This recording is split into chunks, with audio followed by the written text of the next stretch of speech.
Hello, everyone, and welcome back into another episode of the First Class Podcast. I'm your host, Joey Bonsanti. Sitting across from me, as always, Tony Vegas. We're hopping on here Friday afternoon. The Jets reach an agreement with Breece Hall, 3 years, $45 million, a bunch of stuff going on. Tony, you called it a few weeks ago, maybe even a little bit longer.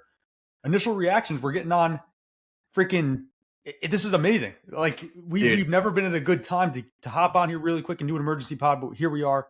Initial thoughts, what are you feeling here? I mean, wow. A few weeks, dude. March 6th, I put out that tweet. That was over 2 months ago. And Ricky Scoops had my back, the real Ricky. So shout out our boy, the dog wonder. And yeah, Joey, I'm not shocked at this news, but you know, to somebody that wasn't really in the weeds, you'd see Breece Hall sending out all these weird little cryptic tweets, and you'd be like, "What's the deal with this guy? Is he just going to play on the tag and go elsewhere?" But man, they bang out a 3-year, $45 million deal. He's the third highest paid running back in the NFL now. And, you got to feel a little bit excited as a Jets fan, man. They finally picked a player in the first 2 rounds and he's extended. So we don't have to burn our Breece Hall jerseys. We can wear them with some security next year. So whip out those 20 jerseys and let's have some fun, man. Breece fucking Lightning, man. Yeah, he's back, and I'm sure we're not going to see that many angry tweets from him anymore. Hopefully, he just tweeted out 5 minutes ago. Shout out to everyone in my corner.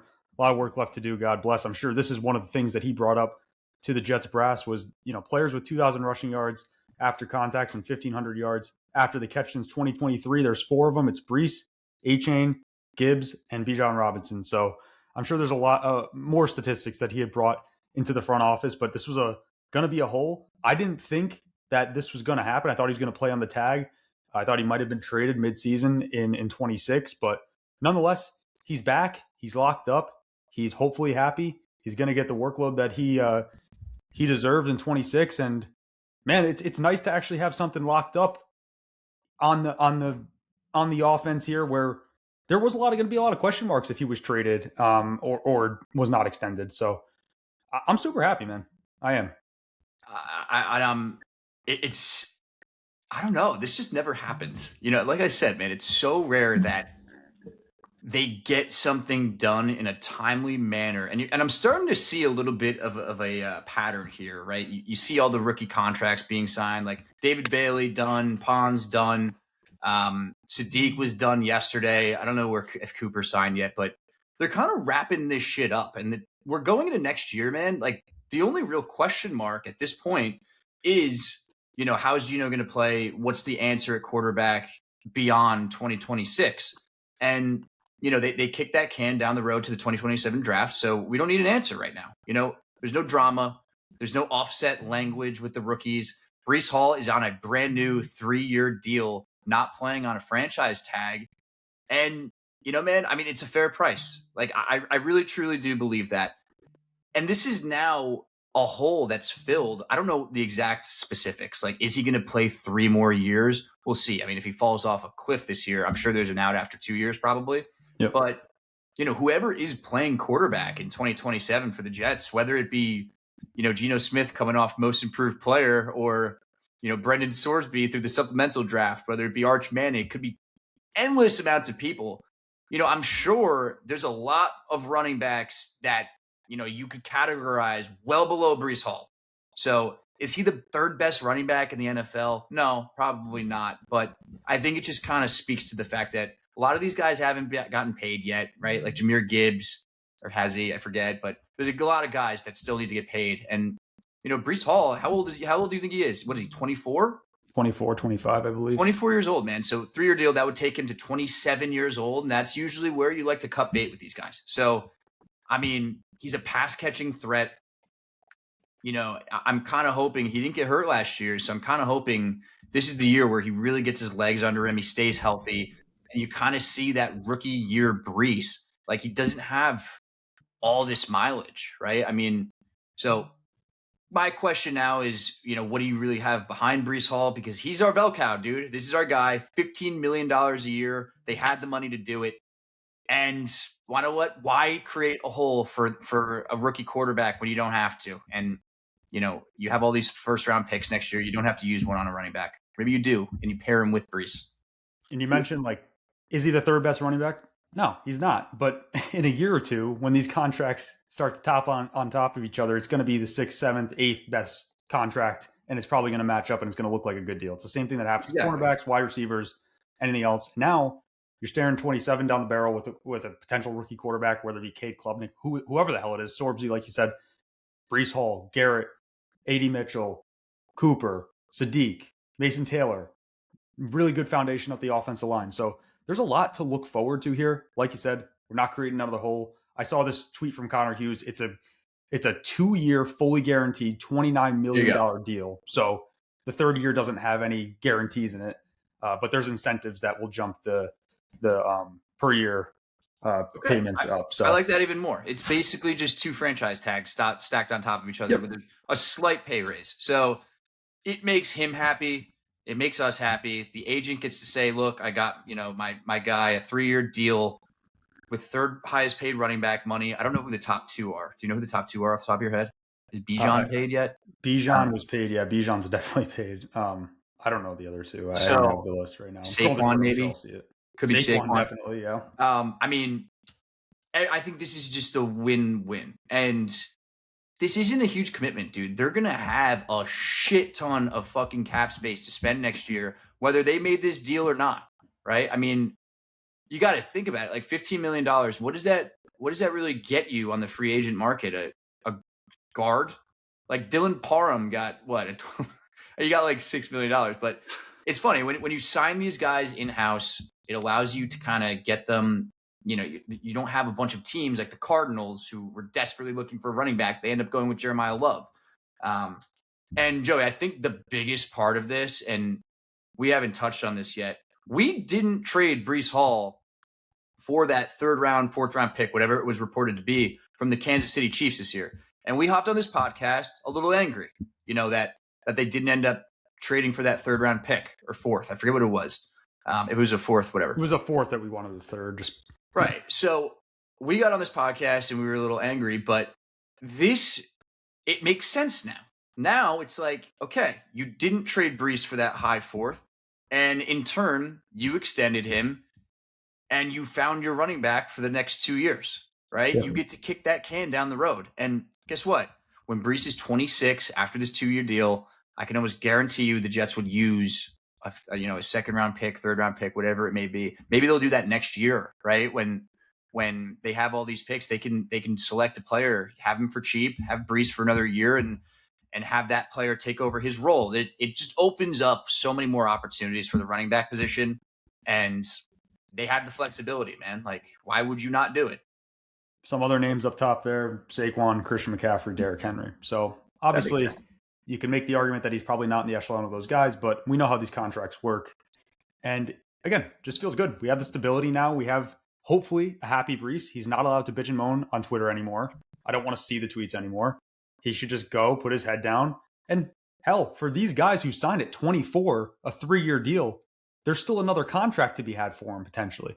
At 27 years old, you can get another 2-year contract at 29. So it's not the end of the road for him money-wise, and I'm sure that's going to be a motivating factor.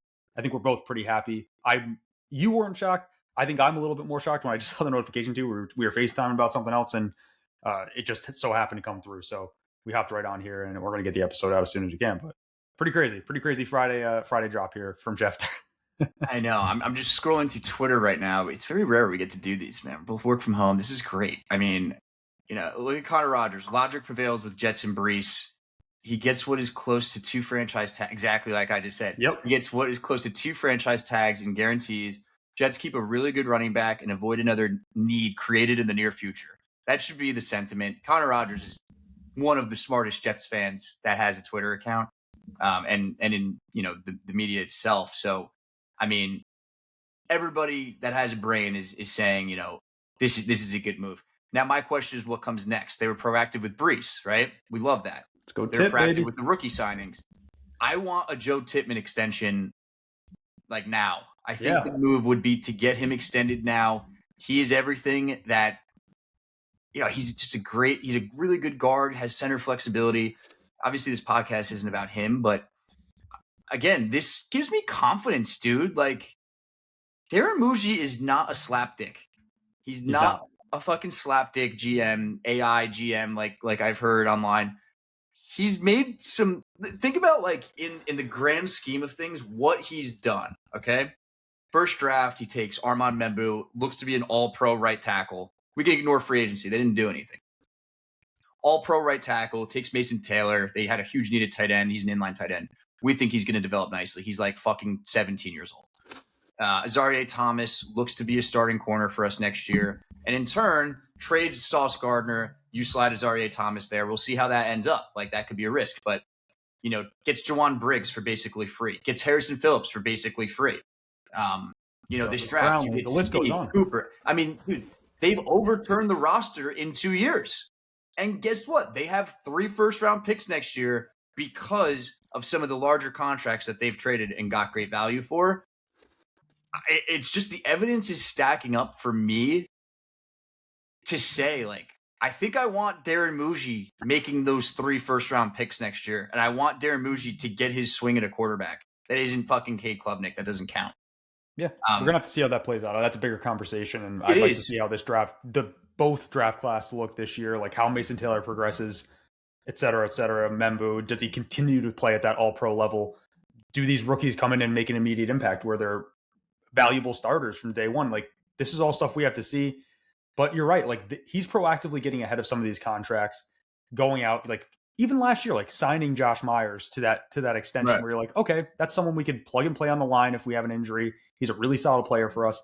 It's just the smart little things that you can get ahead of. And like you said, Tittman would be the one where I'm like, okay, this guy really kind of knows what the hell he's doing, right? Because those are players that typically slip away from us, and then they hit free agency, and then someone overpays. So, God, man, it's a weird. It's like I'm more excited about the whole here than actually the Breece contract itself. I'm excited about that, but it's something that doesn't really happen in this type of situation for the New York Jets, especially on May 8th.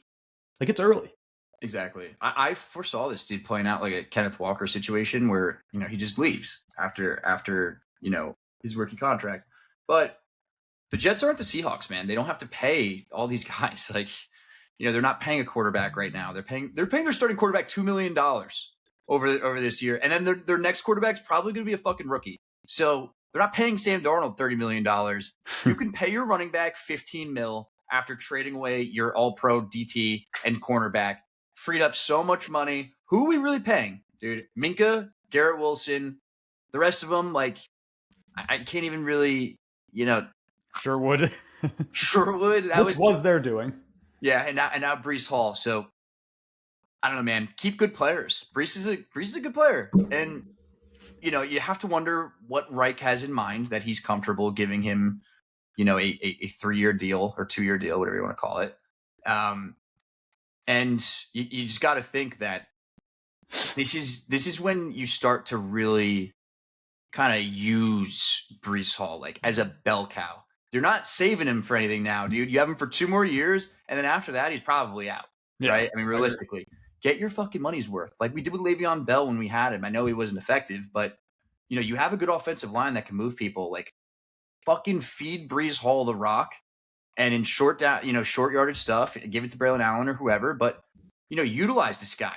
You have so many weapons now, dude, and you have Breece for another 2 years.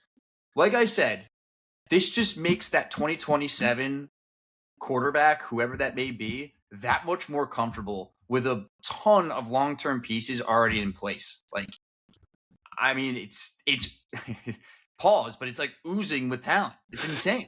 So, I don't know. I could sit here and fucking talk about this all day. Like like I said, I'm confident in Darren Muji right now. The vibes are high, man. Like, and are we bitter about David Bailey over Arvell Reese? Who fucking cares? It's a the end. Like, we're fine. We'll live. We'll get there. And you made one of the best points I think today when they deferred the trade.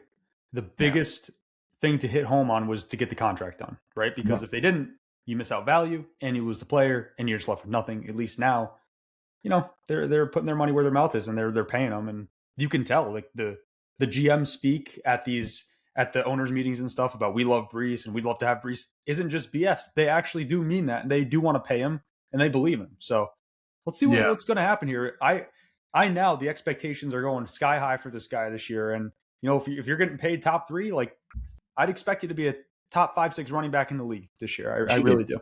So he should be. That should be our expectation. $15 million that's Jamie and Sherwood money, Joey. That's a lot of fucking money. When you put it like that, would you?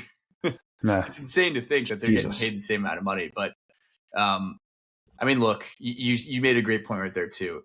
It's enough of the talking the talk. Like Rob Saleh talked the talk, and there were so many times where we had tough kind of contract negotiations, whether it be like Quinn Williams or whoever it may be. They spoke highly about Breece. I feel like we kind of saw near the end of kind of the year last year. It might have been kind of a shitty year, but we saw Breece get a bunch of usage, and he looked pretty good. He looked good in some of those games. They weren't very competitive, but he was one of the bright spots. So if you give me a Breece Hall that's like that on the field and clean off the field with Twitter, maybe that bothers us more than it bothers everybody else. But we have a lot of young players in this locker room, and now we have a lot of veterans who hopefully they get in his ear and they're like, dude, come on now. Like, let's fucking lock in. We have a lot of 20-year-old, 22-year-old, 21-year-old. Like, you're 20, you're 24, 25 now. Like, you're a veteran. You're on a second contract. Time to act like it. Let's fucking go. I think it's a good move. Can't wait. Excited, man. I'm really excited for it. So we were planning on taking this week off as like our bye week, and this kind of happened. What? Thank God we did that. I know. We were, hey, we're on it, man. Like white on rice, and we're gonna make sure to get this out as soon as possible. We got a big announcement for next week. It's scheduled release on the 14th, so we're gonna be doing that next week and kind of going through the schedule one by one. I don't really have anything else to say on this Breece thing. I'm just excited. I'm happy. It's again more from a GM perspective than anything. Happy to have Breece in the building. But any closing thoughts for you before we get this episode out? I mean, it's not Engstrand, right? It's Reich. So he's got to have big plans for him. I know Glenn likes him. I think we should see the closest thing to a rookie year Breece Hall next year. And I'm pumped for it, man. Let's go Jets. Love of God, Reich. Just put him out wide. Let's get some more receiving yards for this too. So. Right when we get receivers, let's make him a receiver. Screw it. The more the merrier. All right, guys. We'll talk to you next week. Go Jets, and see you.